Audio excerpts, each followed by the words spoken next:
An old cowpoke went riding out one dark and a windy day. Upon a ridge he rested as he went along his way. When all at once a mighty herd of red-eyed cows he saw, plowing through the ragged skies and up a cloudy draw. Yippee-yi-oh,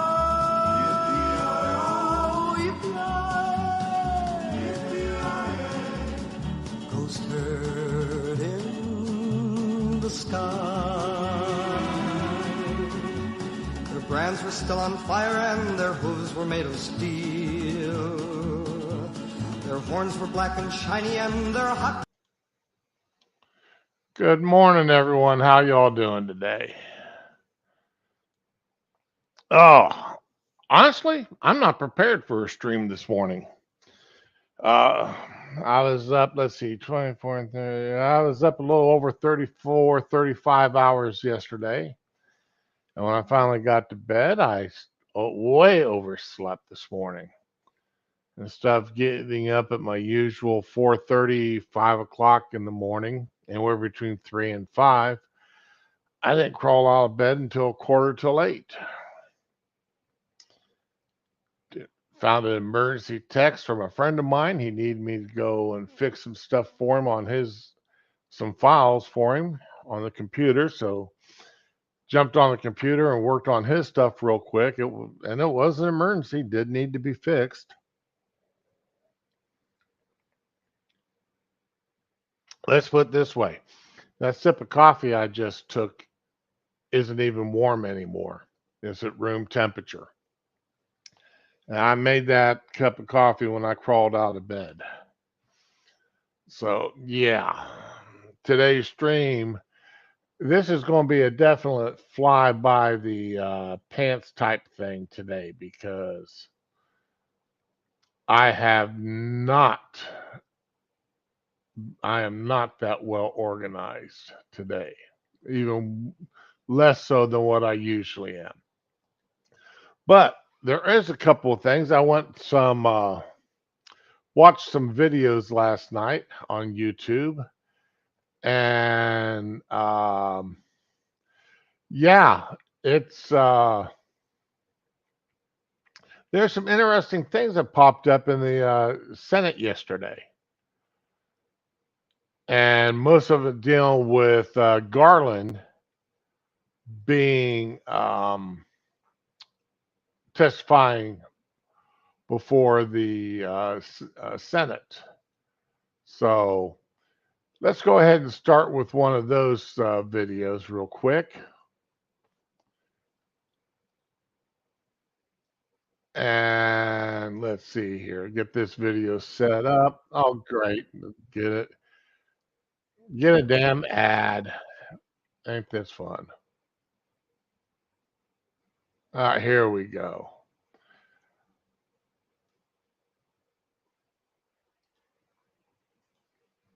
All right, we'll start off with this. And Garland, y'all know I don't like Garland. And I am damn glad that he did not become a Supreme Court justice, because he has already proven that he cannot be trusted.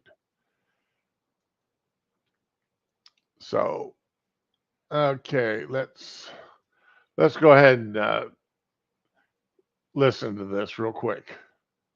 Policy or political I think one thing that'd be helpful for you, I'm a data-driven person. I think one of the things would be helpful for you is to try, to the extent that you can, to measure, some of those so that you come. And Tillis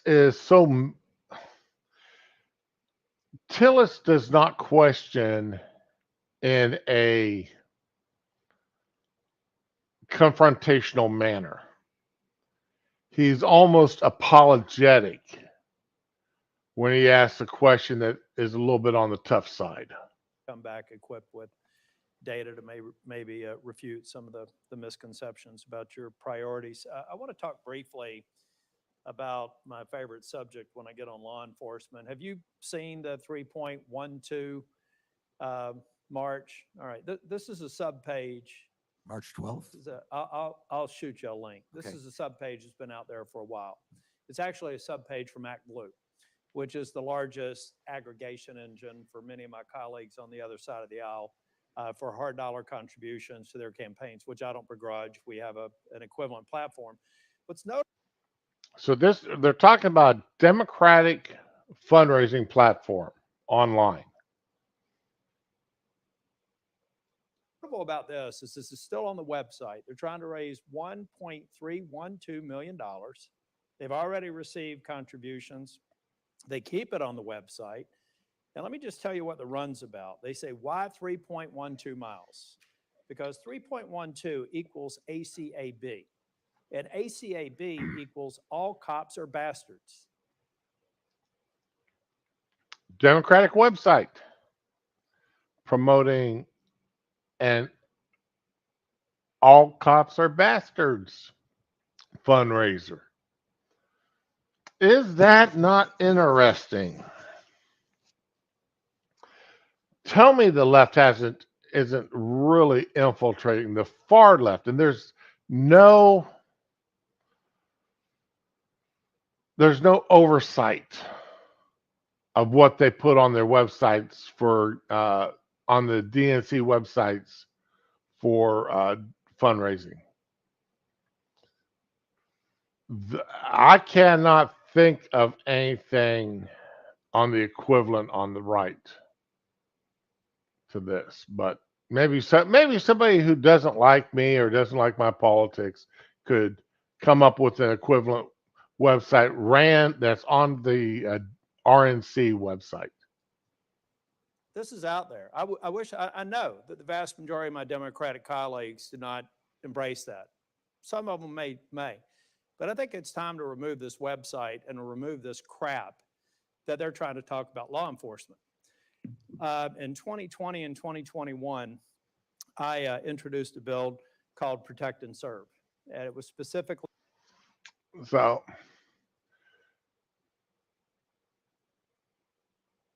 I really wish that he would have given Garland a chance to respond to that, but he didn't.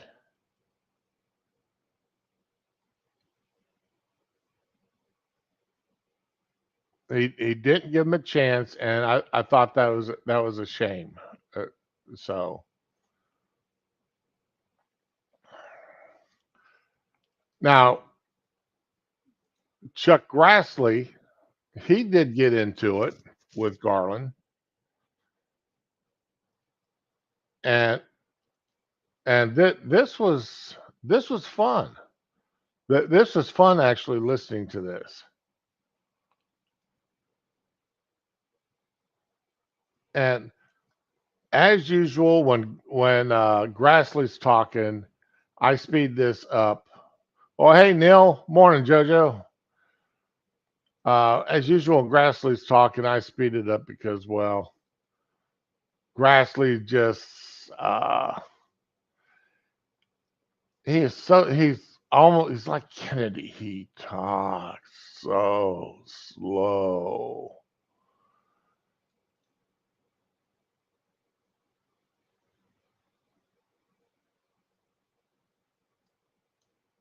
Thank you, Senator Whitehouse. Senator Grassley.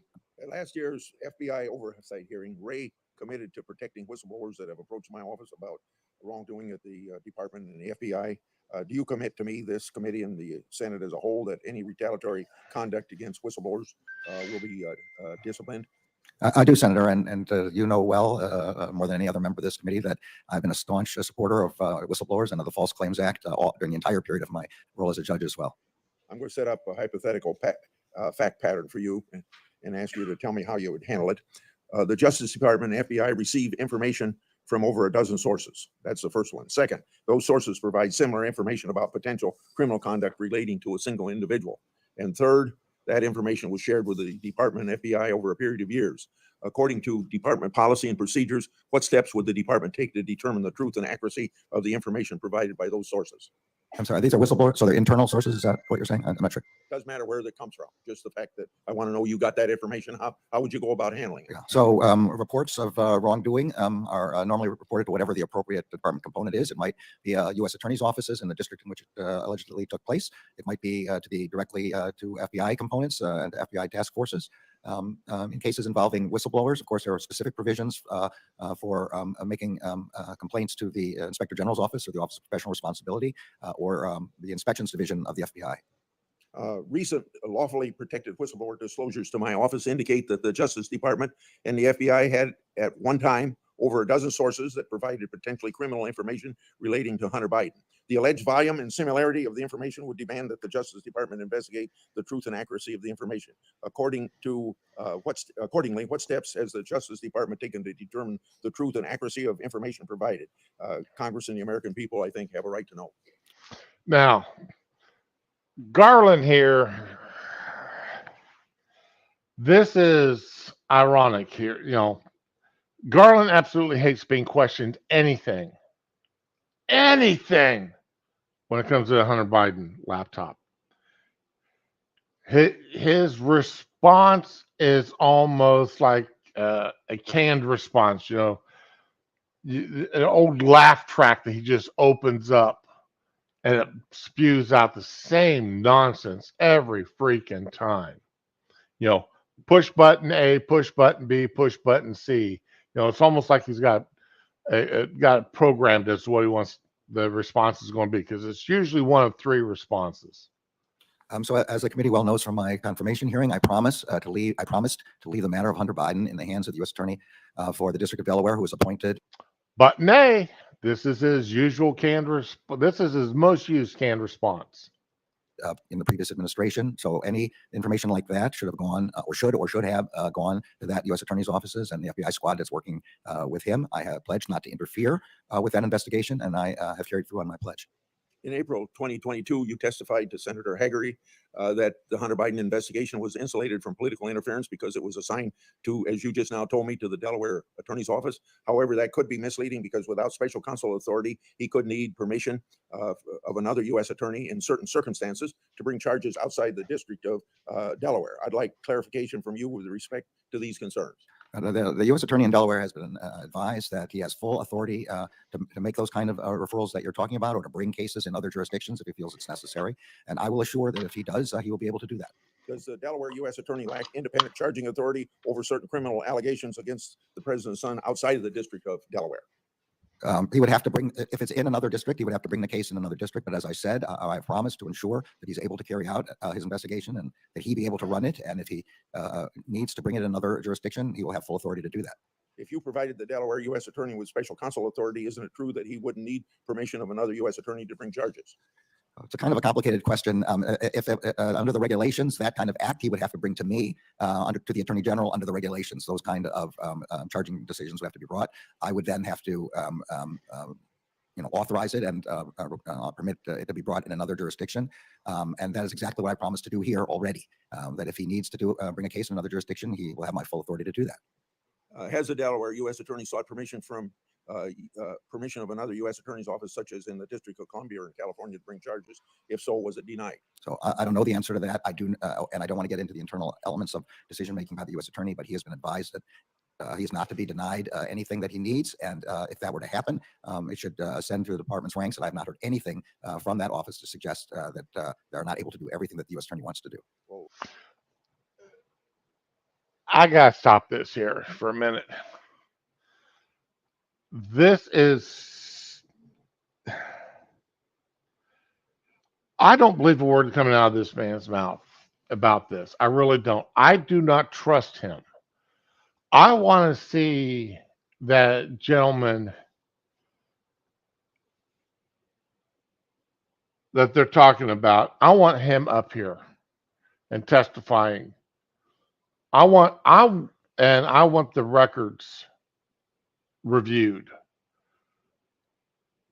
because I do not trust that there isn't, on the face of it, like a nice pie. You ever go to the store and you see this pie with this beautiful crust on, absolutely looking gorgeous crust. And it's coming up, it's got its freshness date on there, and the freshness date is tomorrow. So the pie was just made in the past couple of days. So you buy the pie, and they got marked down $1 or $2 because it has sat there now for 24 hours and nobody's bought it. And they want to sell it before the freshness date. Because a bakery doesn't want to have sell a pie right there at its last freshness date, because they want it to be people to take their pie home and enjoy it and say, man, these pies are absolutely delicious. So you buy that pie, got this nice golden crust on it. You take it home. You stopped and you got yourself your favorite ice cream to go with this pie. And you just know after dinner tonight, you're going to have this wonderful coffee, a wedge of pie, and ice cream there on the side while you're sitting there talking to your spouse or your best friends or whatever. You may have a friend or two coming over and you really want to have a nice dessert to go with this wonderful meal that you're making. So you get it home, you slice into this pie, you pull out that first wedge, and there's mold. Nasty old mold up underneath there. Everything underneath that crust, that beautiful looking crust, is moldy. It's just nasty. You can't use it. You can't eat it. Oh, Duck Dog, you got ahead of me on that. Ted Cruz is wonderful. But this is how I'm looking at what this kind of crap is. On the surface, this man, Garland is saying Garland is saying all the right things here. And, just a beautiful pie crust. And I'm willing to bet that it is absolutely moldy up underneath there. Let me give you my view. If Weiss, the U.S. attorney there in Delaware, must seek permission from a Biden appointed U.S. attorney to bring charges, then the Hunter Biden criminal investigation isn't insulated from political interference, as you've publicly proclaimed. If the Justice Department received information that foreign persons had evidence of improper or unlawful financial payment paid to elected officials or other politically exposed persons, and those payments may have influenced policy decisions, would that pose a national security concern and demand a full investigation? And when Ray was here, he seemed to answer that question that it was a national security concern. I want your opinion. In the way that if I follow the question exactly right, if it's an agent of a foreign government asking someone and paying someone to do things to support that foreign government in secret, yes, I definitely think that would be a national security problem. Now, Grassland never asked questions like this without having something up his sleeve. And I'm keeping an eye on on everything Grassley says and does, because he's got some information from a whistleblower somewhere that someone in the government has been taking bribes, and that and I would not be surprised if what he's referring to here is the Hunter Biden getting money from China and funneling that money up to, the big man, his daddy. Okay, my last question is whistleblowers have confidentially asserted that the DOJ's Public Integrity Unit, I think I'm going to leave that question for another round. Thank you, Mr. Thank you, Chairman. Senator. Thanks, Senator. So I would not be surprised if Grassley has really got something going everywhere. Morning, Badger. How you doing?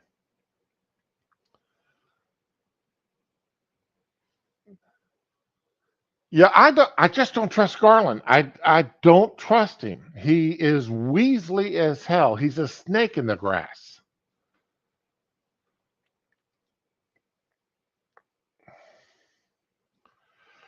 All right, and since Duck Dog already mentioned it, well, I gotta save Ted for. I don't want to do Ted yet. All right, I want to save Ted here. Um, let's go to another guy who is a lot like is a lot smoother in his questioning.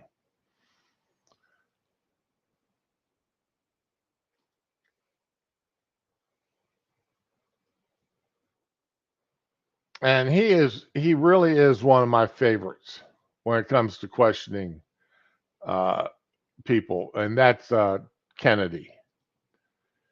Kennedy is just absolutely amazing in his questioning. Uh, Come on, share screen. Thank you.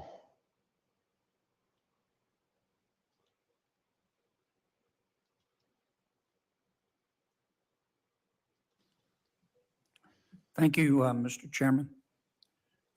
Thank you, General, for being here. Good afternoon. Thank you. Oh no, what did I just do?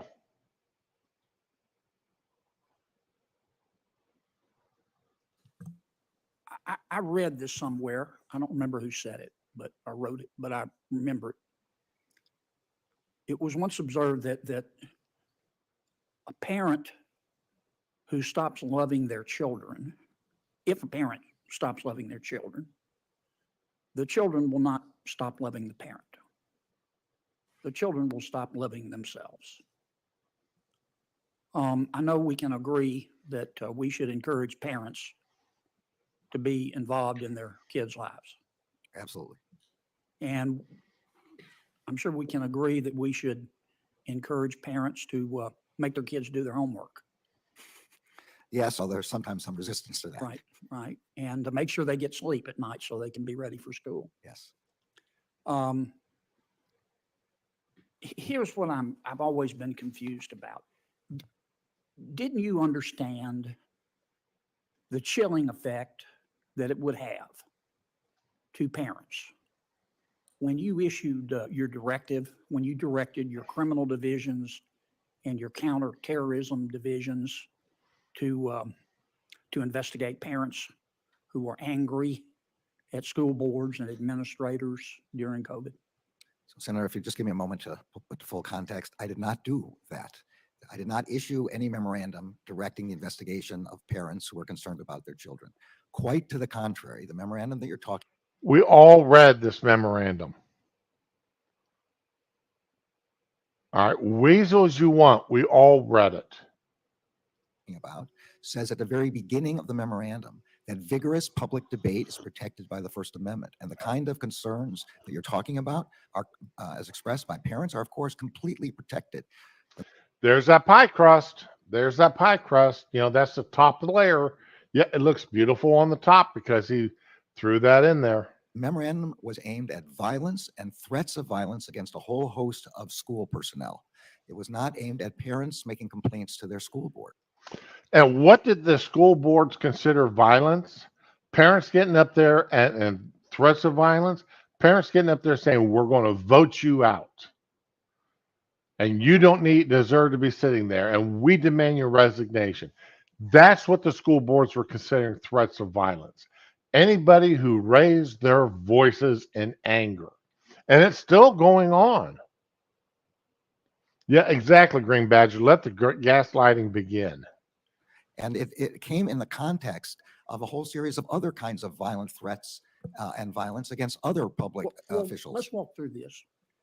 Your directive to your criminal division and your counterterrorism division came in a response to a letter from the National School Boards Association, did it not? In part to the letter and in part to news reports of violence and threats of And violence. the National School Board. You lying sack of crap. You're a lying sack of crap there. Association said these parents ought to be investigated under the Patriot Act as potential domestic terrorists. And you'll notice, Senator, that I said nothing like I understand, that. but that's what the letter said.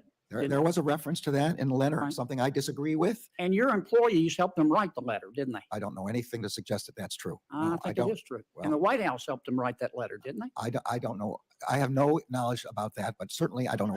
What do you mean you have no knowledge about that, you lying? It was there. It was in the news. Were you living under a rock? Were you just living under a rock pretending you didn't know what in the world was going on? Or anything about my employees And so, helping write that letter. so you get this letter from the National School Board Association asking you to investigate parents that your employees helped write and that the White House helped write, and you issue a directive to your criminal division and to your counterintelligence or counterterrorism division to start investigating parents who are angry. What did you think was going to happen? Say again, Senator, that I want nothing in my memorandum says to investigate parents who are angry. Quite the opposite. It says that the First Amendment protects that kind of vigorous debate. The only thing we wanted was for an assessment to be made out in the field about whether federal assistance was needed to prevent violence and threats of violence. Well, one of your field, that's not the way your department implemented your directive. One of your field offices actually opened an investigation. You set up a website and a hotline to report parents. And I don't think we didn't set up a specific hotline about this. This was a a reference state to the Democratic FBI's hotline. Party official contacted you. They said that some Republicans were inciting violence by expressing public displeasure with school districts' vaccine mandates. And one of your field offices opened an investigation, which is a permanent part of their record. Senator, Exactly, Badger. Are you going to believe me what I'm saying now or what I wrote? I don't know anything about the specific thing that you're talking about. You They used to really say, ought to- they used to say in high school, this is going to be on your permanent record. I don't believe there is any such thing. Excuse me? You don't believe there's any such thing? The FBI has records still on Martin Luther King. That man's been dead for how many years now?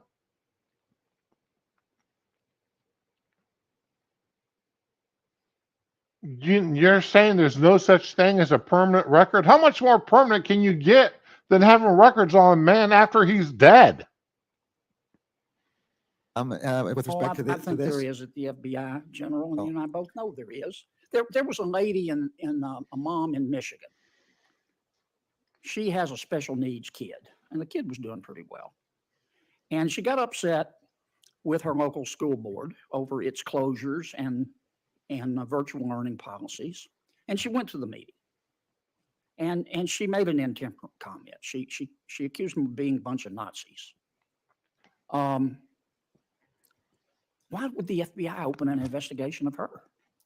again, I don't know anything about the specifics of the case, but accusing people of being Nazis, while I find bad, is certainly not criminal. It's totally protected by No, the First I Amendment. mean, And I've said that over and over again. This is not the first but time we've discussed that's this. not what your department did. Well, this is about the third time I'm being asked about the same memorandum, and each time I've said, and I hope that the senators would go ahead and advise their constituents in the same way, that this is not what we do. We are not in any way trying to interfere with parents making complaints about education of But their don't you children. understand, General, and I believe you, but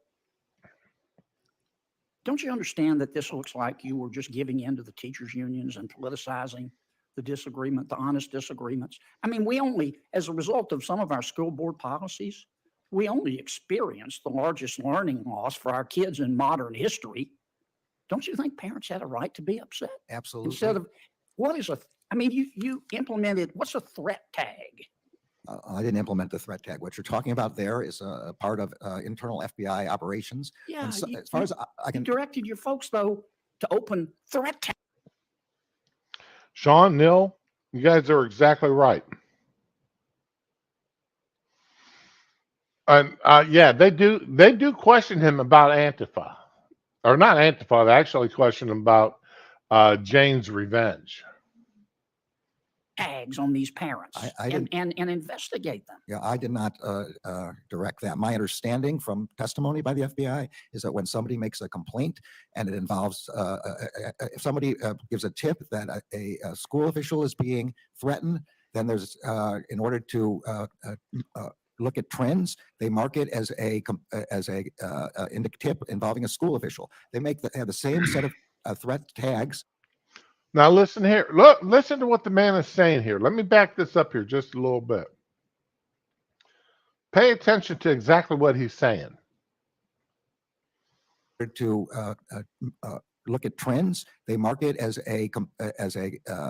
my understanding from testimony by the FBI is that when somebody makes a complaint and it involves, if somebody gives a tip that a school official is being threatened, then there's, in order to look at trends, they mark it as a tip involving a school official. They have the same set of threat tags with respect to a complaint that suggests somebody is making a threat against a Supreme Court justice. These aren't complaints. These are tips of violence or threats of A violence. threat tag? All right, now listen. Now, they don't investigate. We get a tip, so we mark it as a threat.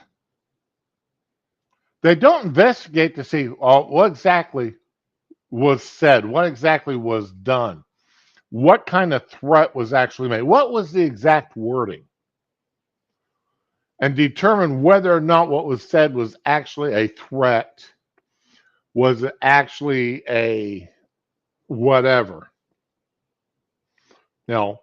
Was it a threat or was it somebody calling you a big fat dum-dum? Because all they got was a tip. So we marked it.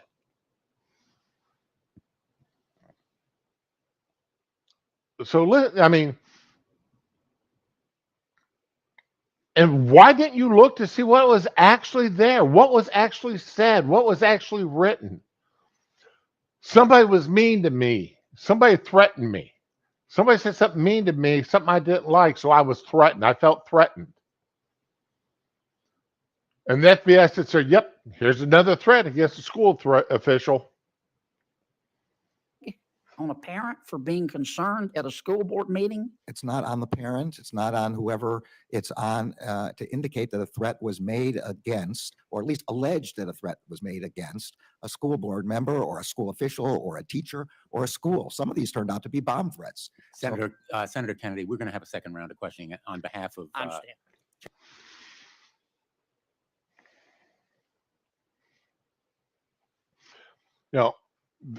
And of course, when the FBI releases this information to the news, all right, and all these are tips. But when the FBI releases this, the news plays it up as right wingers are the threats against school board officials by right wingers is up 500%.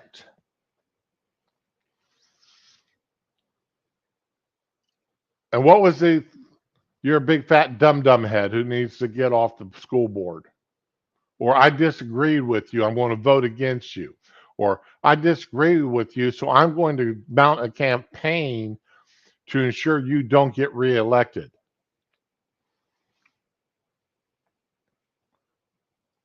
I'm going to mail out flyers about all the bad things you've done. Well, that official now feels threatened because his annual salary is being threatened. I mean, some school board officials make some serious bank. We're talking over $100,000 a year. Not all. In some places, school board officials don't get paid, squat, maybe $5,000 or $10,000 a year. But even so, $5,000 a year to sit, to be on a school board, that's not a bad pay. That's not a bad paycheck.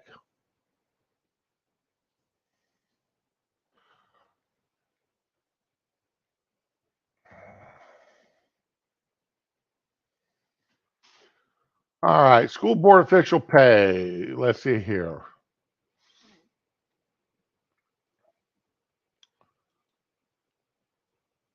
Average base salary $53,000. Average bonus 750. That's not bad. That's not bad. I would do it for $51,000 a year average. Okay, let's look at Miami, Florida.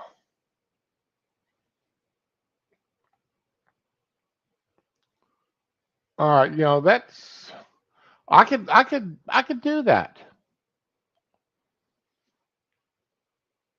All right. There's nothing there that would stop me that could stop me from doing that. Even my crippled self that I've lost my main form of income, $50,000 a year. Yeah, I could live on that. That would help out my family a whole heck of a lot.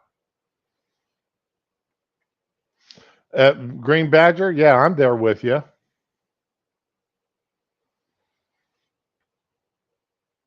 You're right there.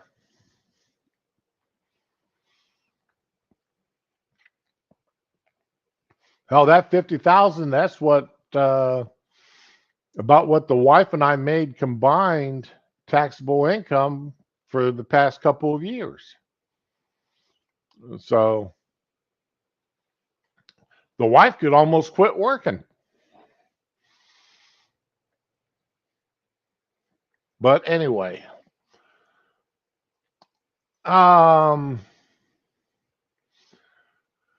okay. Now we'll come over here to Ted Cruz.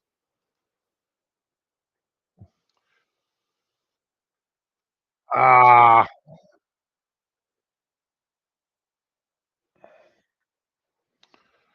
okay, Ted Cruz. Now this is a real fire stream. This was a real fireball of a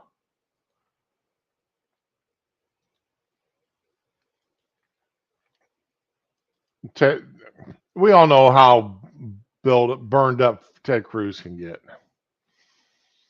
and he was on fire. Just to alert the members, and Senator Cruz is next.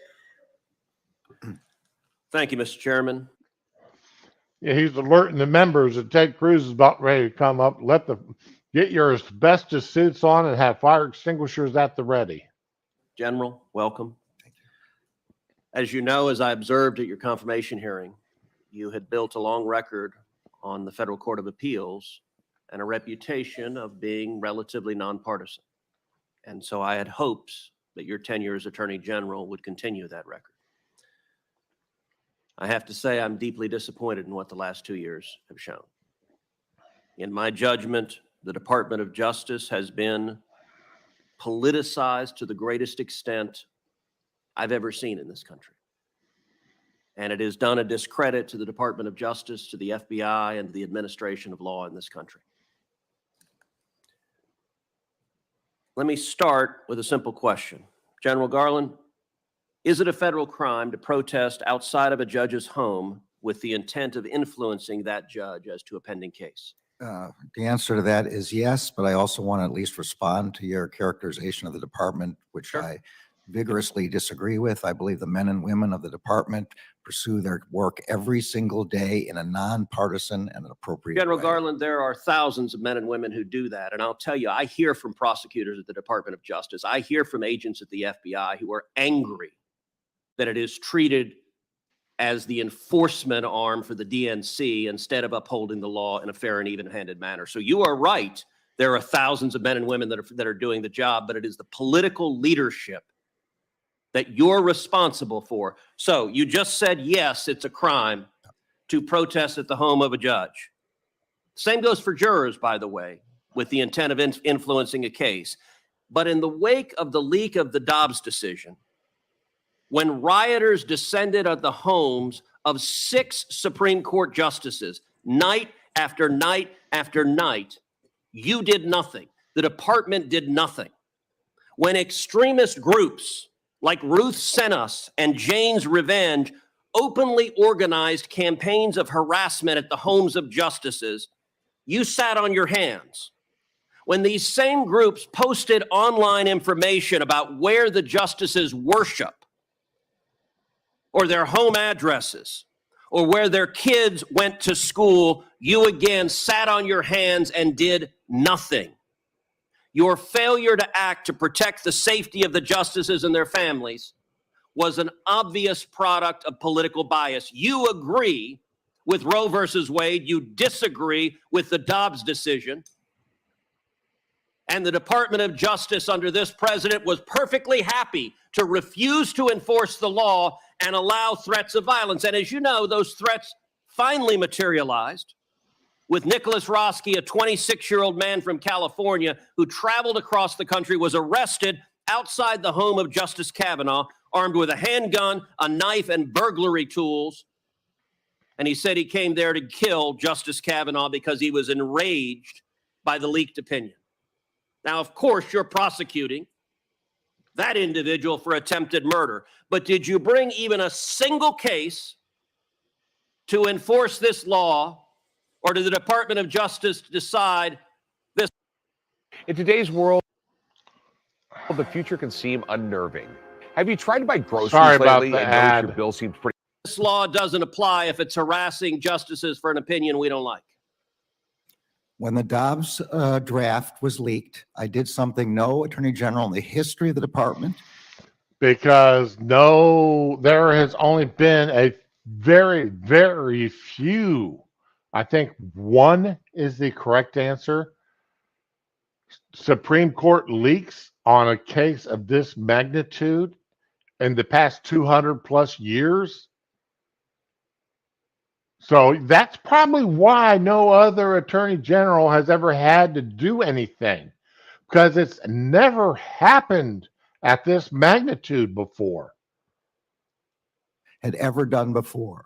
For the first time in history, I ordered United States Marshals 24/7 to defend every residence of every justice. Garland, as a judge, you're familiar with asking counsel to I'm answer a question. I am answering. Has the Department of Justice enforced this statute? Have you brought a single case against any of these protesters threatening the justices under 18 U.S.C. Section 1507? Have you brought even one? Senator, you asked me whether I sat on my hands, and quite the opposite. I sent Okay, 70 United States Let me Marshals try again. to defend. And Has the Department of Justice brought even a single case under this statute? It's a yes, no question. It's not a give a speech on the other things you did. the job of the United States Marshals is to defend the lives. So of the answer is no. Is to defend the lives of the justices, and that's their number one priority. They have. Why are you unwilling to say no? The answer is no. You know it's no. I know it's no. Everyone in this hearing room knows it's no. You're not willing to answer a question. Have you brought a case under this statute? Yes or no? As far as I know, we haven't, and what we have done is defended the lives of the justices with So over how do 70 you U.S. decide? Marshals. How do you decide which criminal statutes the DOJ enforces and which one it doesn't? The United States Marshals know that they have full Okay, authority. I recognize you want to give a separate speech. No, I don't want to How give do you decide which statutes you enforce and which ones you don't? The marshals on scene make that determination in light of the priority. Okay, now got a question. Now, I looked this up yesterday just to make certain that I was right. U.S. Marshals work for the DOJ. Marshals work for this man.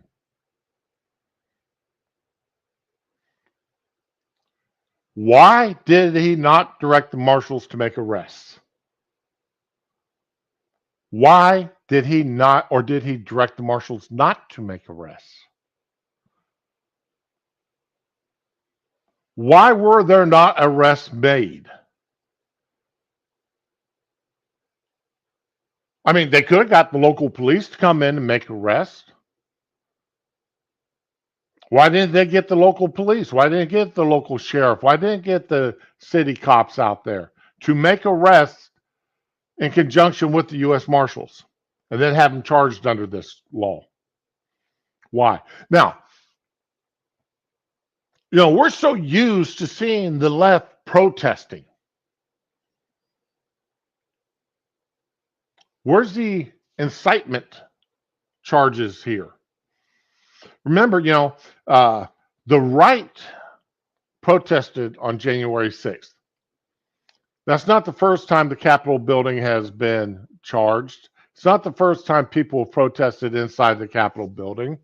It's not the first time that any of that has ever happened. It's just the first time it's been done by people on the right. It's all been done a magnitude of times by people on the left. We're used to seeing the left protest. We're used to seeing them getting upset and angry. That's why nobody was arrested. They aren't used to seeing people on the right upset and angry. That's why it makes the news when it happens. And everything is blown all out of proportion.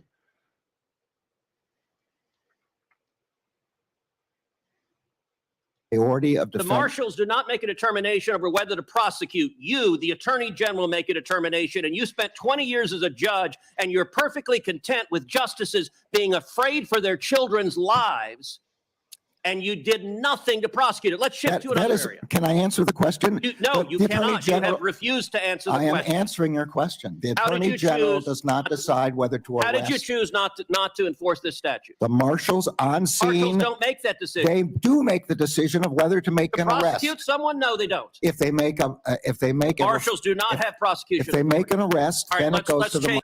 All right. Garland.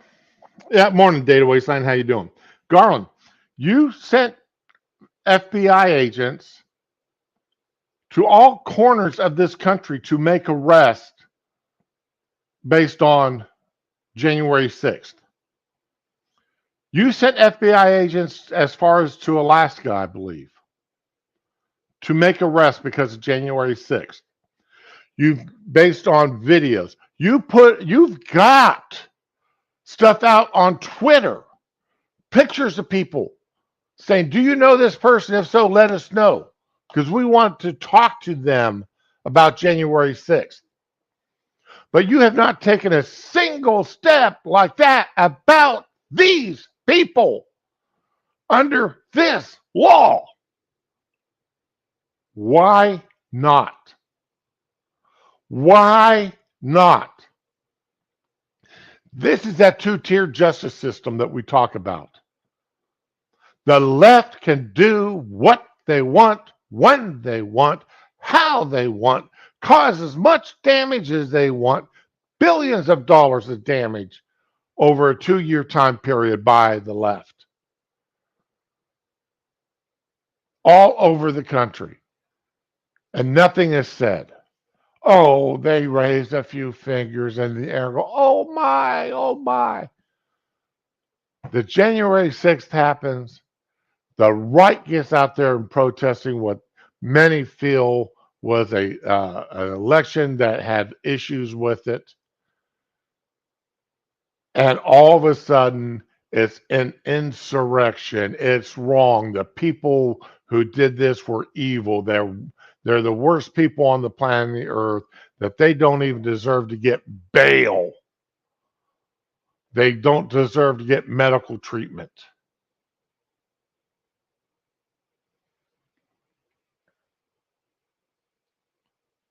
They've got actual videos, very clear videos of these people who were out there in front of Kavanaugh's and other Supreme Court justices' houses.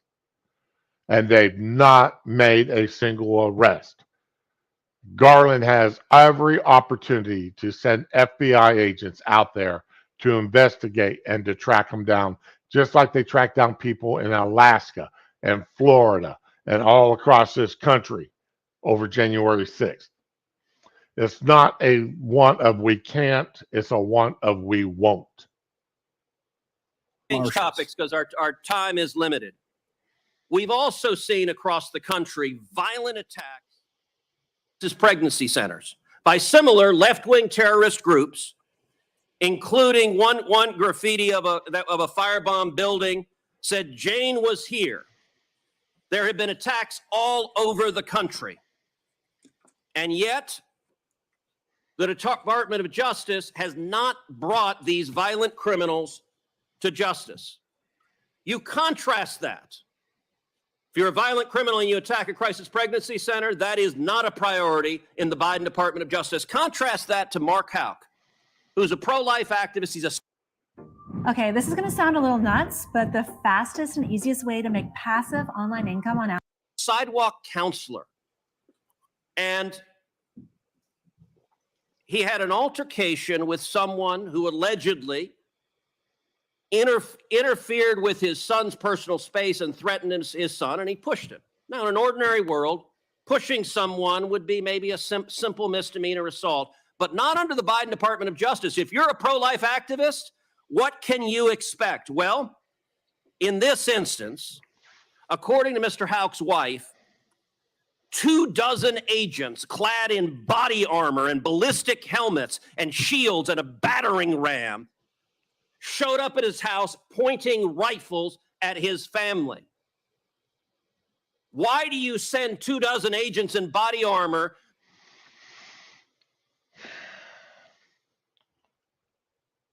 The guy that they're talking about here, his son stepped on the grass off the sidewalk.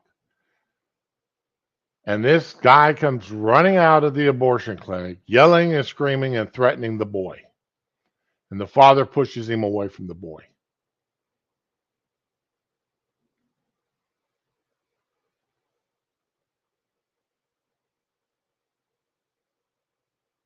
That was the sole amount of violence.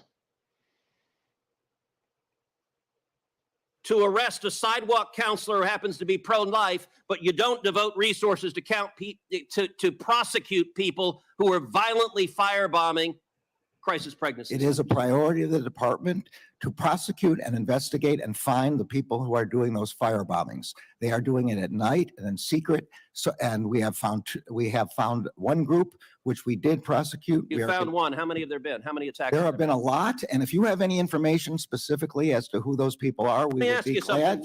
We would be glad to have that. Did you personally authorize 20 agents going to Mr. Houck's house? And he offered to turn himself in through counsel, but you didn't want that. The Department of Justice wanted to make a show of it. Did you personally authorize it? And do you want to apologize to Mrs. Houck and her 7 children for being terrorized? The decisions about how to do that are made at the level of the FBI agents on scene. Did you know about it?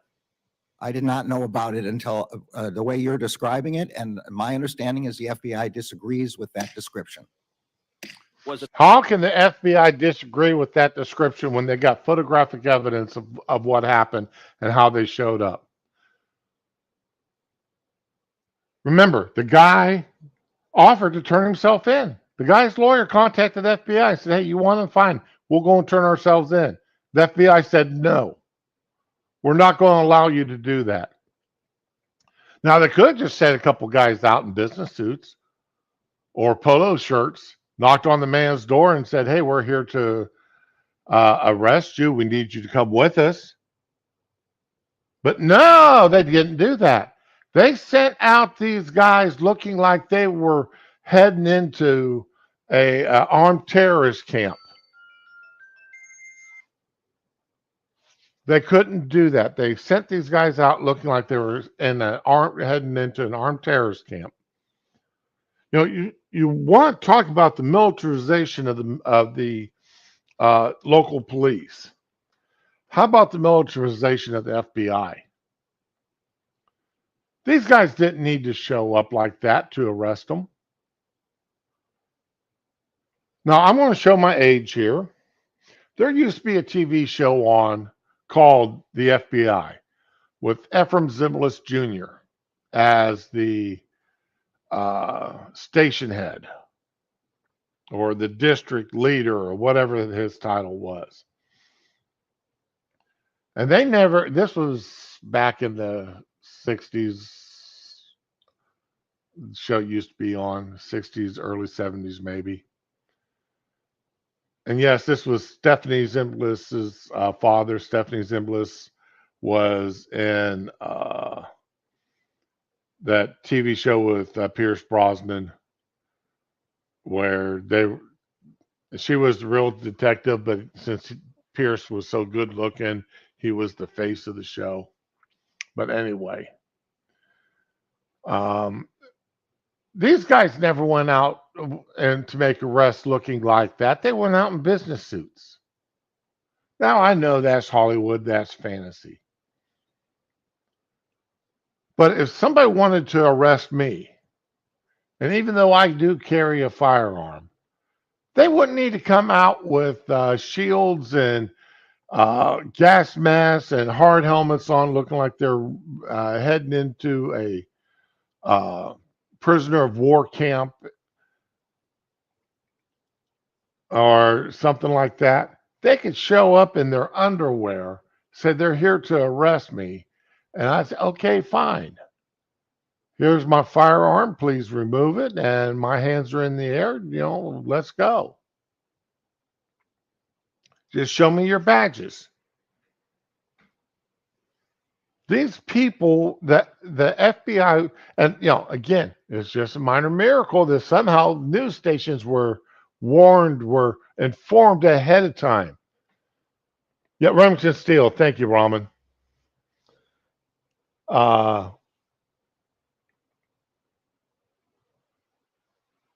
Oh yeah, Duck Dog. I like that radio show too. Good point, Greg. Yeah, exactly, Badger. They send in the tactical team because he's got wrong think. He's anti-abortion. He's pro-life. Senator's time has expired. I'm going to allow the witness to respond to any of the questions that were asked. Was it a mistake? I'm going to chair the committee, Senator. I'm sorry you're not. You said you'd allow him to respond. I've repeated the question I asked, which is, was it a mistake to send 20 agents to arrest him at the crack of dawn? You had your time. And you just said you're going to allow him to respond. You just said, I'm going to allow him to respond to the question. So I repeated the question. Was it a mistake? That was the pending question. When I ask, I'll ask the questions I want. That's the question I had already asked. Damn, I hate Durbin. Oh, Durbin, you are such an asshole. I know you don't like Ted Cruz. But Cruz is exactly right here. He asked the question, was it a mistake? That was the last question asked. Well, you just said you'd let him respond. I'm going to let him respond right now. Please don't interrupt him. Thank you. The decisions about how to do tactical arrests are made by the FBI agents in the field. The FBI has publicly stated that it disagrees with the description you gave of what happened in that example. That's the best I can answer. And who does the FBI work for there, Mayor Garland? You and Ray.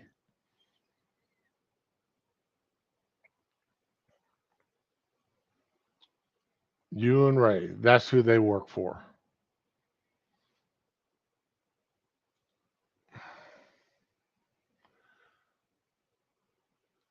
That's what is so disgusting about all of this.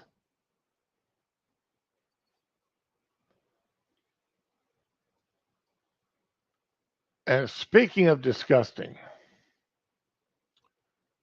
and disgusting people,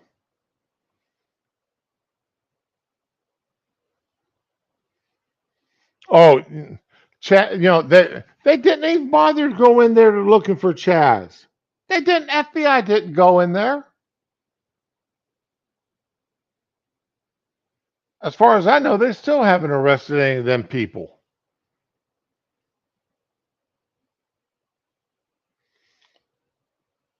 What was the Kate Jackson show? Oh, the Kate Jackson. Oh man, yeah, I remember that one.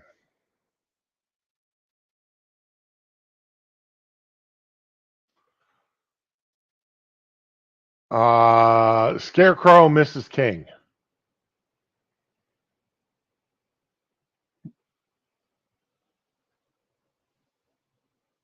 Duck Dog is Scarecrow, Mrs. King. I remember that one now.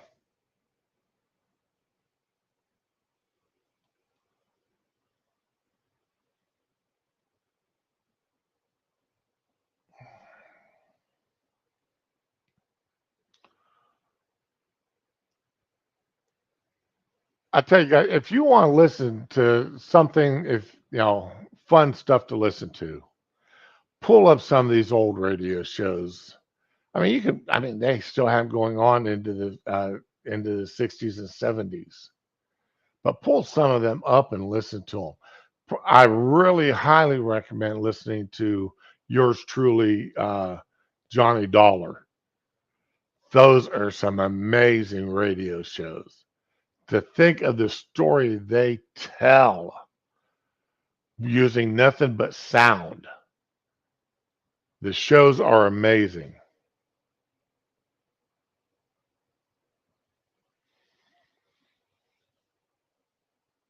Oh, really? Is that what happened, Neil? Okay. All right.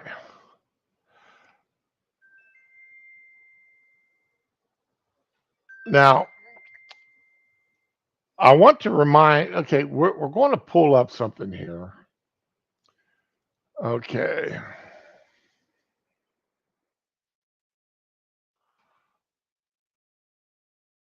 All right.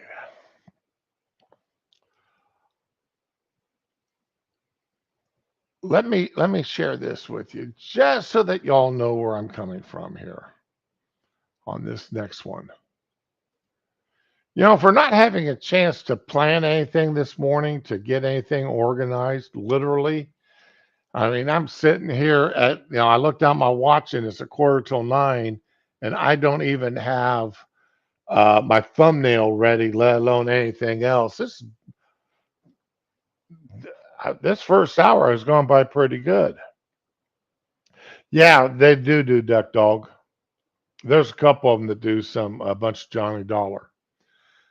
Okay, First Amendment. Congress shall make no law respecting an establishment of religion or prohibiting the free exercise thereof or abridging the freedom of speech or of the press or of the right of the people to peaceably assemble and to petition the government for the redress of grievances.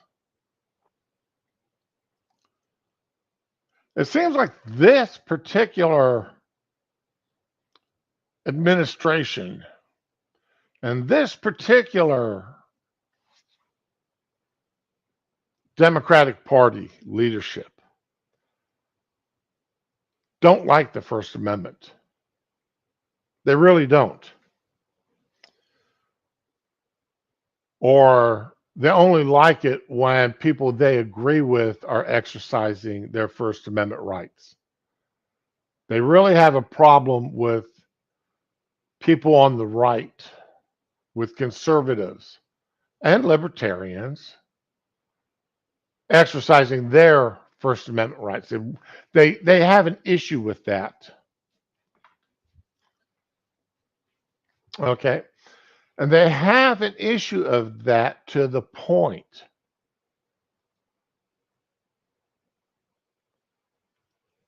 that the leader of the Democratic parties in both the House and Senate sent a letter to a news organization from the Congress of the United States, Washington, D.C.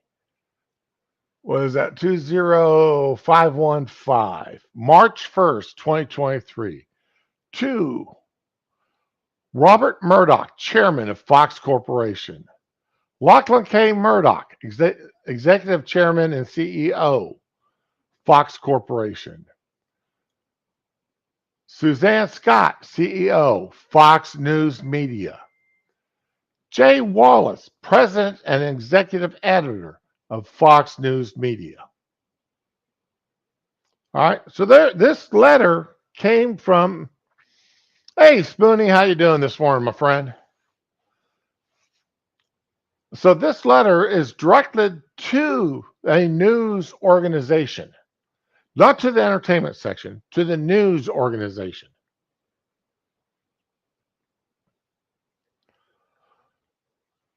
Dear Mr. Rupert Murdoch et al., As noted in your deposition released yesterday, Tucker Carlson, Sean Hannity, Laura Ingraham, and other Fox News personalities knowingly, repeatedly, and dangerously endorsed and promoted the big lie that Donald Trump won the 2020 presidential election.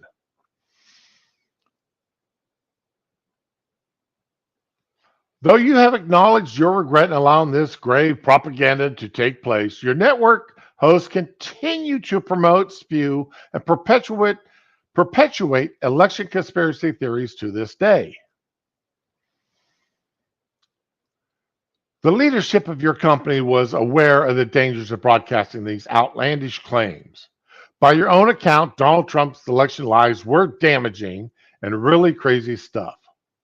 Despite that shocking admission, Fox News hosts have continued to peddle election denialism to the American people. This sets a dangerous precedent that ignores basic journalistic fact-checking principles and public accountability. This is even more alarming after Speaker McCarthy is reportedly allowing Tucker Carlson to review highly sensitive security camera footage of the events surrounding the violent January 6th insurrection. We demand that you direct Tucker Carlson and other hosts on your network to stop spreading false election narratives and admit on air that they are wrong to engage such negligent behavior.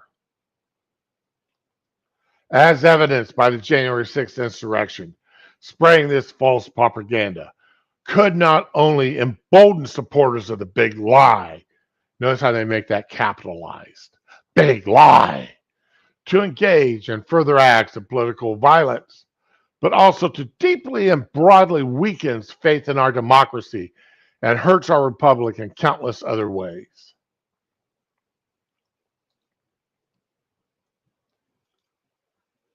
That's just page 1.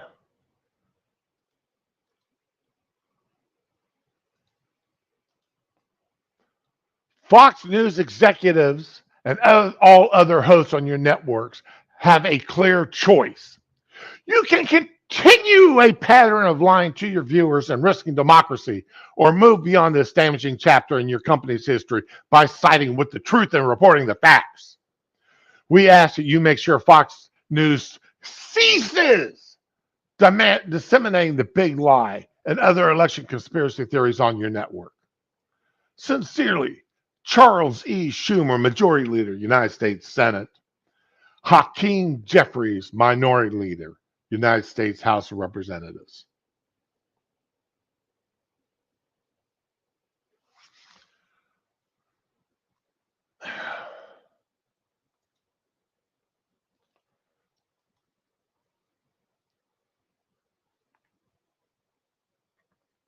Even though this is going to be going up on Rumble, and ladies and gentlemen, speaking of Rumble, let me tell you, if you are using StreamYards processes this stuff and saves it to your free section. You don't have to pay for the additional 50 hours.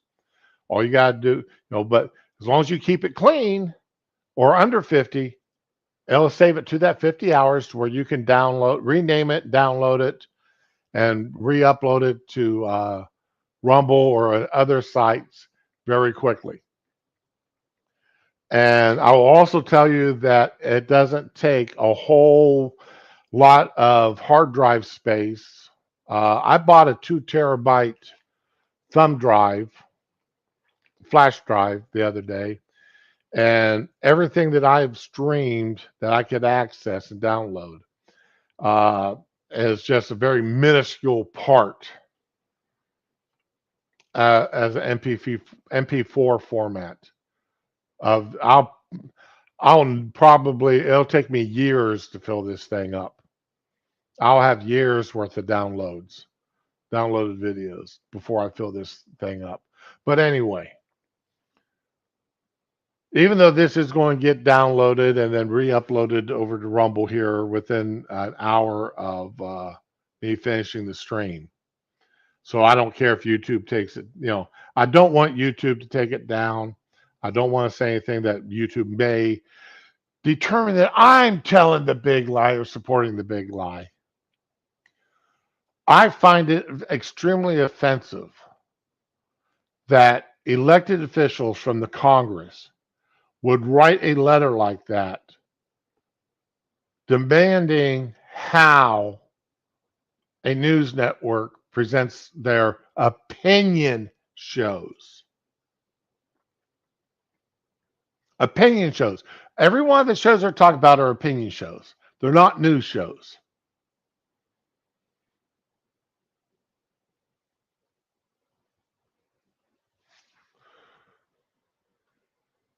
Badger, you're exactly right. Democracies have been found incompatible with personal security and the rights of property in the general, and have been shortened their lives as they have been violent in their death. The pure democracy is nothing more than mob rule. We all know that. And every minority in the past, if it had not been for our particular form of constitutionally a constitutional representative democracy, if it had not been for our particular form where minorities, those in the minority, have protections against the will of the majority, women never would have gotten the right to vote. Non-landowners would have never gotten the right to vote. And minorities, BIPOC, to use today's politically correct language, would have never gotten the right to vote.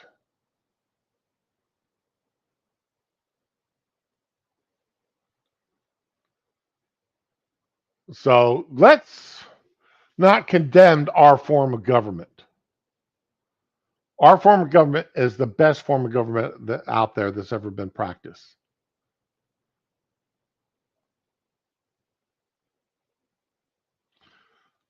Hey, morning, Eagle.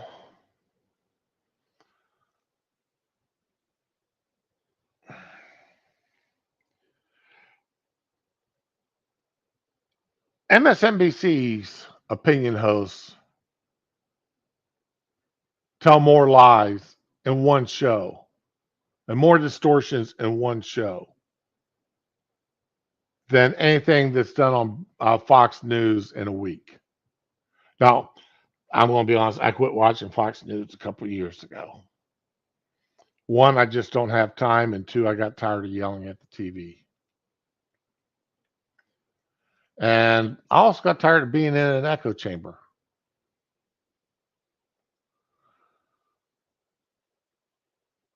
I'd rather yell at the TV because I disagree with the person than yelling at the TV because I agree.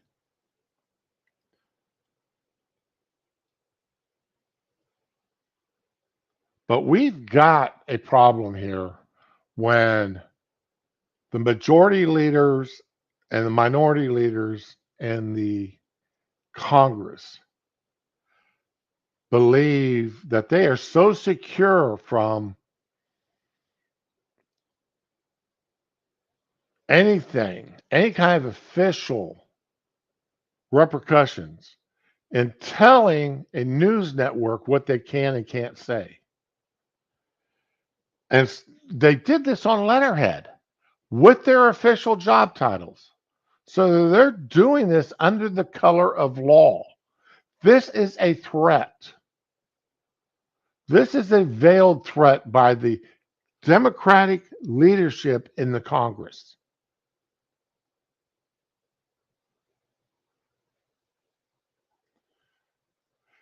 If anybody else had done this,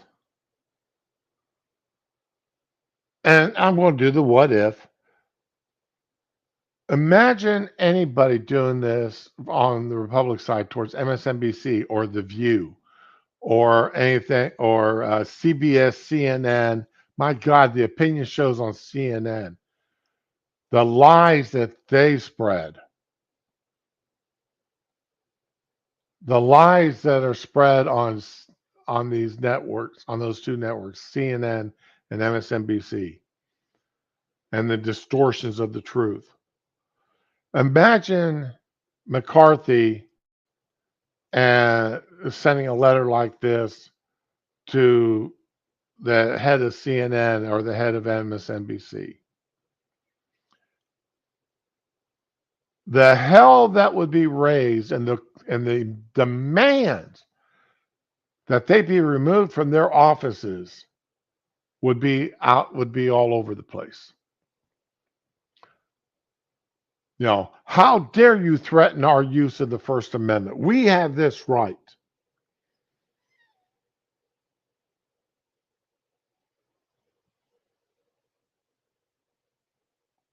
You know, Badger, you might be right.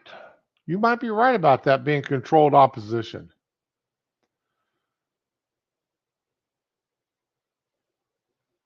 But I am angry that there's not been anybody in the news networks that none of the news networks has come out and condemned Schumer for this letter.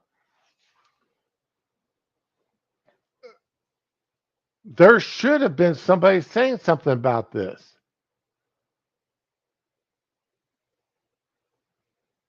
Why? Why has no, are they, in yesterday's hearings, and I don't have it clipped out yet. Okay.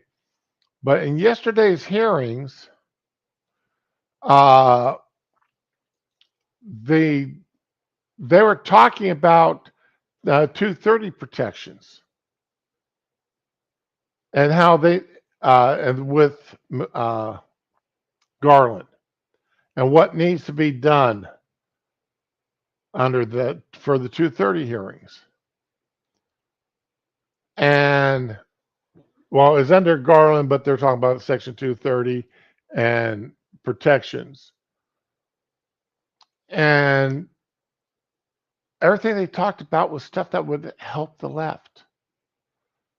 There was nothing about the condemnations, about them,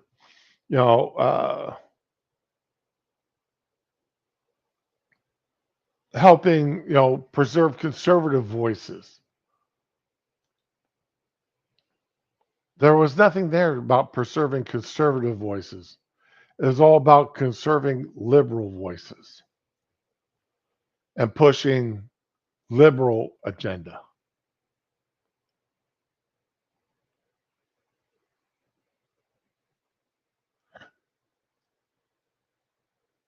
If you believe in the Constitution, I messed that up.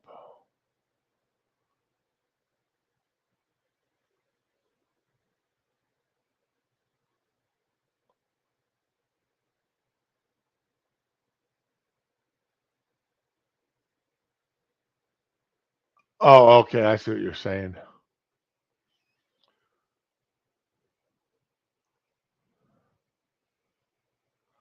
Eagle, when I'm on my phone, I've got so much stuff that I've screwed up.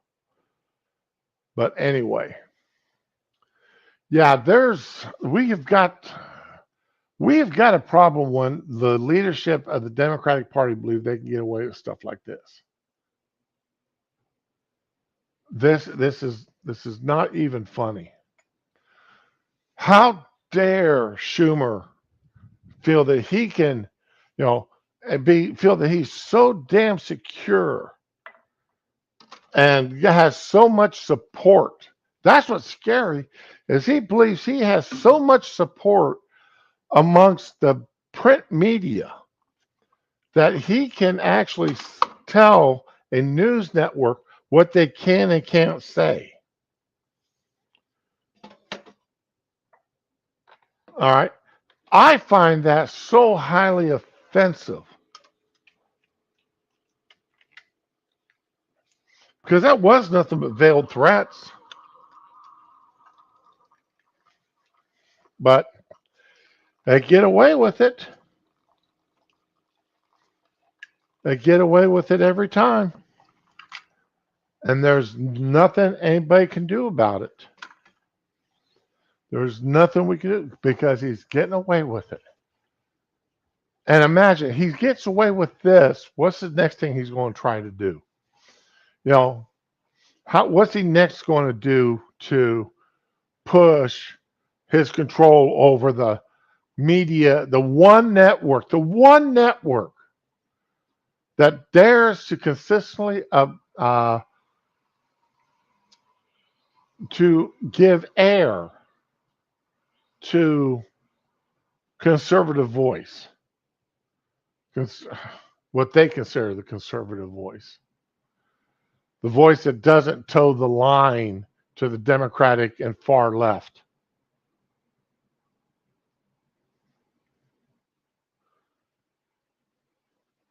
I'm just so thoroughly disgusted with it. I really and truly am.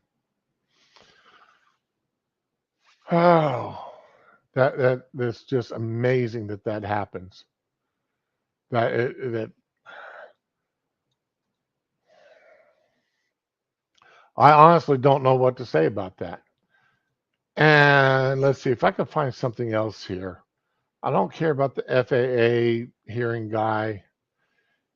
The guy nominated, or the FAA administrator, has got some corruption charges already. The guy nominated, he's not even in the position yet, but he's already got corruption charges against him. I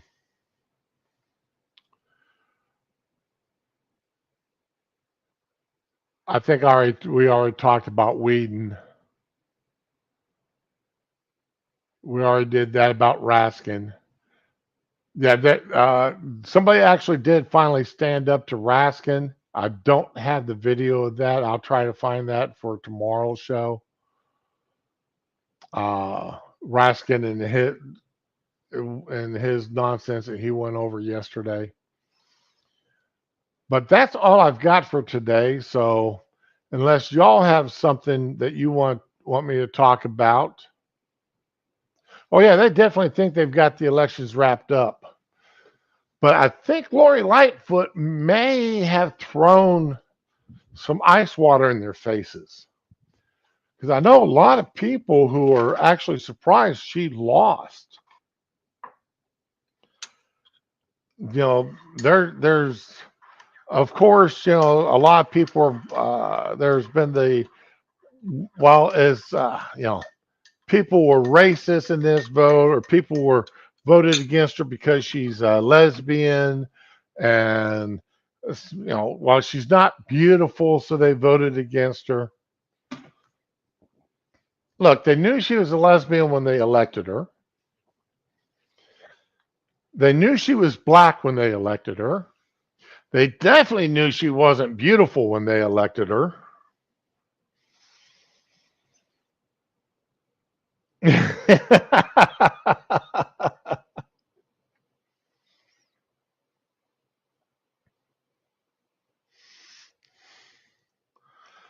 So I like that, Badger. You're exactly right. You know, I have from Amazon every week. I get in 10 new shocked faces. Every Monday, Amazon box shows up at my front door with 10 new shocked faces because I just run through them. I run through at least 2 a day. You know, I try to take Sunday, avoid everything on Sundays as much as I possibly can, because I'm usually out of shocked faces by Saturday. I've run out of shocked faces sometimes as early as Friday. You know, I just burn through them. I mean, I've gone through a couple of them already today in just the past hour and 24 minutes.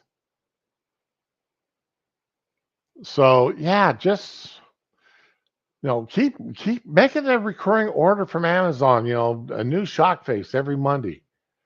You know, get in 5 or 10 of them every Monday. That way, you've got plenty of shock faces to make you through the week. Hopefully. Now, of course, you do have to step that up starting about 6 months prior to elections. So let's see, November, that's 11. So about May, you need to step that up to 15 a week. And then around June, July, step it up to 20 or 30 a week. Then in October, just get 100, just go ahead and order 1,000 of them, have delivered in October. And that should last you till election day and the first week after election day. All the accusations and all the garbage that gets said afterwards. These guys want to think that we forgot about the Al Gore Chad election issue in Florida and how and the big lie that Trump won Florida. Remember that? I damn near lost my job during that election season because I spent so much time listening to the news that I neglected my job sometimes because of it. And the bosses were, "What are you doing? You're not producing like you're supposed to."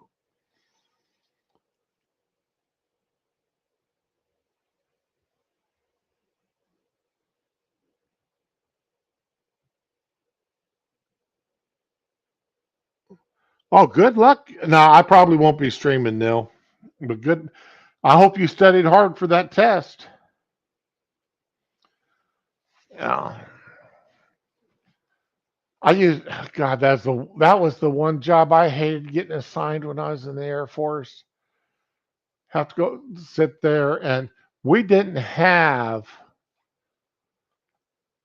that mirror thing set up so you could stand behind the guy, look in the mirror, watch him pee into the cup.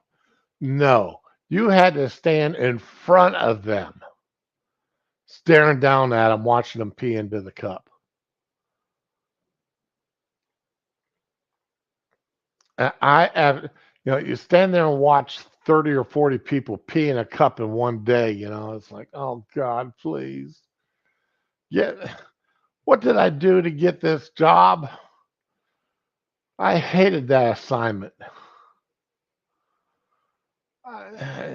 About every 6 or 7 months, I'd get tagged for that because they just rotated through the NCOs between the staff sergeants and tech sergeants.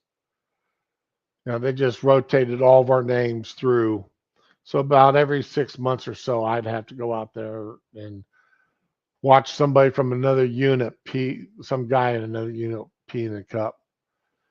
And then, the females got it a lot worse though, because there weren't as many females.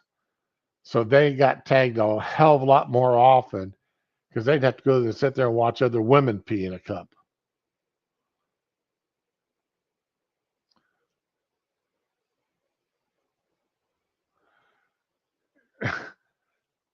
Sean, it was just, it was a rotating duty because, of course, you'd be quite concerned if somebody volunteered to watch people pee in a cup. That is a huge red flag. Oh, you need somebody to go watch your analysis? I'll volunteer. I'll go. No. You're not going anywhere near that task. That is a huge red flag. Oh God. I definitely wouldn't want anybody that volunteered for that job.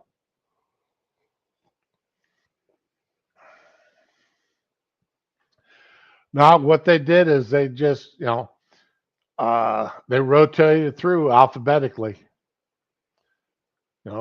by your last name. So I knew when I saw certain people getting tagged one week that I'd be tagged the following week. Because every unit had to supply a couple of people every week to go for watch your analysis. So It was a job. You had to do it. I don't know why they never put a mirror up. I don't. And today's military, you get some transgender, so they're dressed as a woman and everything else. So does a woman get to watch some another woman who's got a dick pee in a cup? Well, I bet that thoroughly enthuses them. Meat gazer duty. I think that's what some people called it. Man, it's been so many. I sort of blanked that job out of my mind until just now for some reason. Thanks a lot for bringing that back up, that horrible memory back up to me, Neil. That was probably the worst extra duty assignment I ever got. Having to watch people pee into a cup.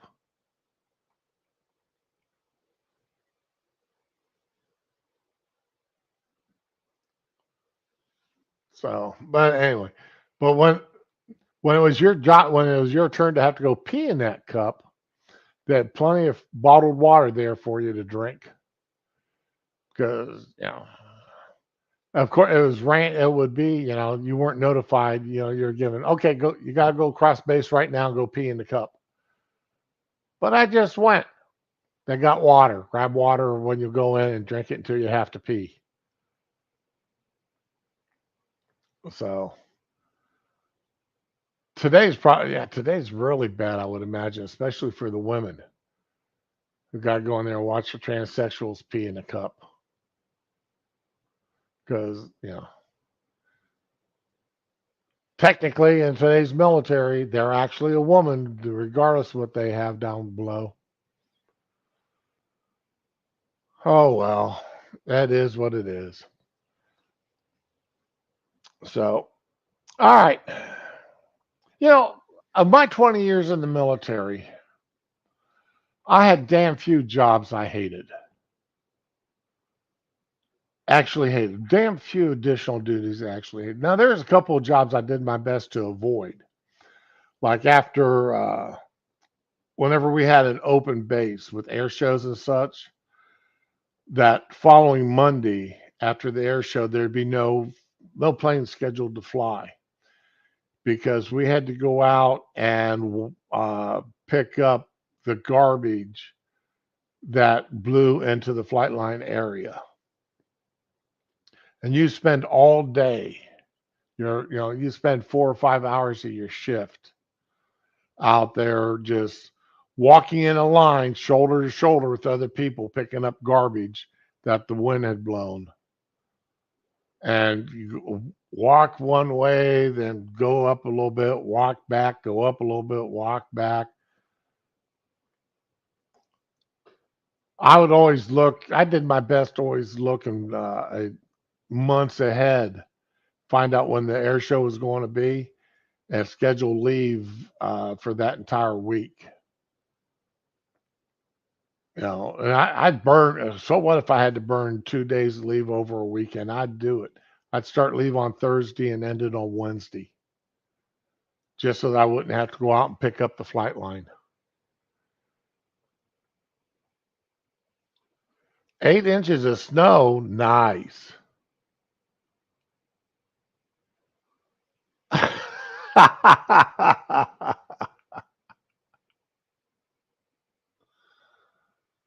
Cooking breakfast the day after surgery wasn't my best idea.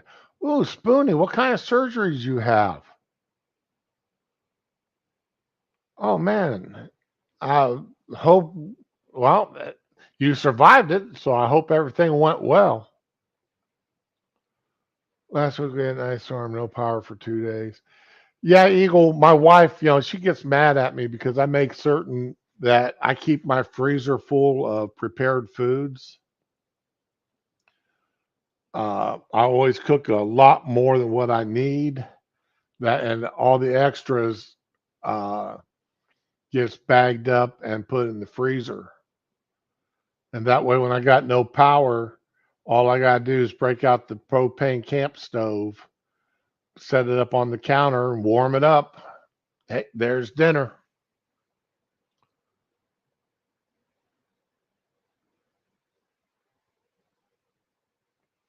Well, I'm sorry. I hope it's just mild dustings of snow enough to make your lawns green or white and everything, but not so much that you lose power. So, but oh, well, I'm gonna go ahead and end it there because I got nothing else to say. I didn't watch any TV yesterday. I sat here and listened to radio shows and just relaxed. Um, I was up. Well, I relaxed as much as I could. When I finally got to bed, when I was finally able to sleep yesterday, it was 9 o'clock last night. When I finally was able to lay down to get any sleep. So I've been up since I gotten 2 hours of sleep. I got up at 4 o'clock or 3:30, quarter till four. Uh, let's see, today's Tuesday. So Monday morning, I got up at 3:30, quarter to four. No, Sunday morning or Saturday. What? Anyway,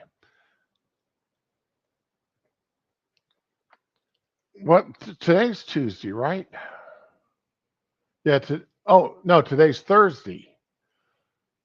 Okay, so uh, Tuesday morning, I got up at a quarter till four, and other than about 2.5 hours, I had been up until 9 o'clock last night. And it was 9 o'clock when I finally fell asleep last night.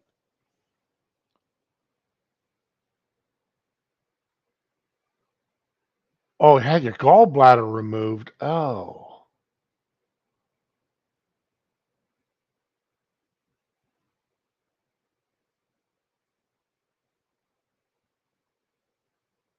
Oh, that's not good. Rama, why'd you hide Eagle's post?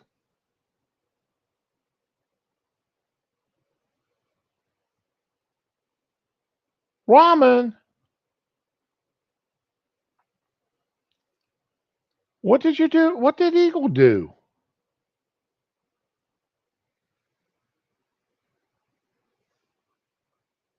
Don't,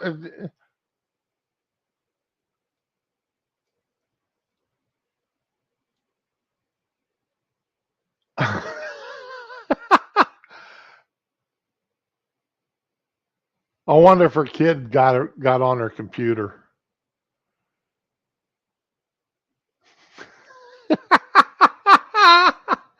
This is who was that? Poppy used to. She kept her phone in her bra, and sometimes she would booby block people.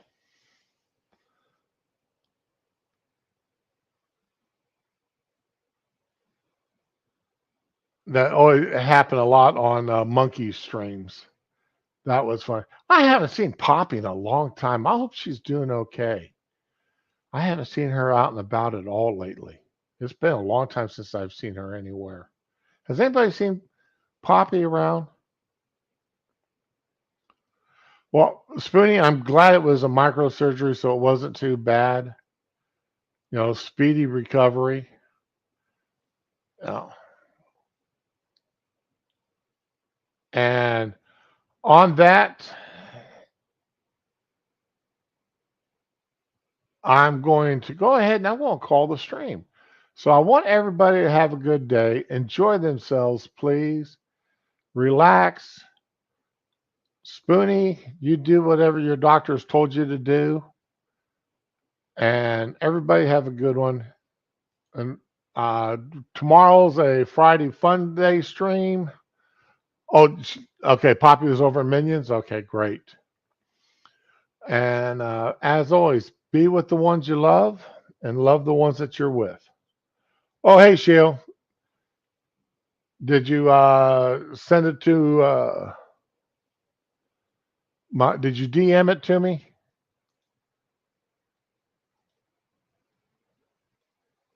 No, you did.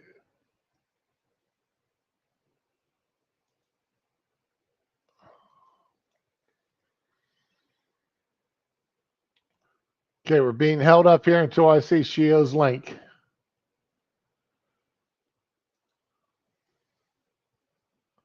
There we go.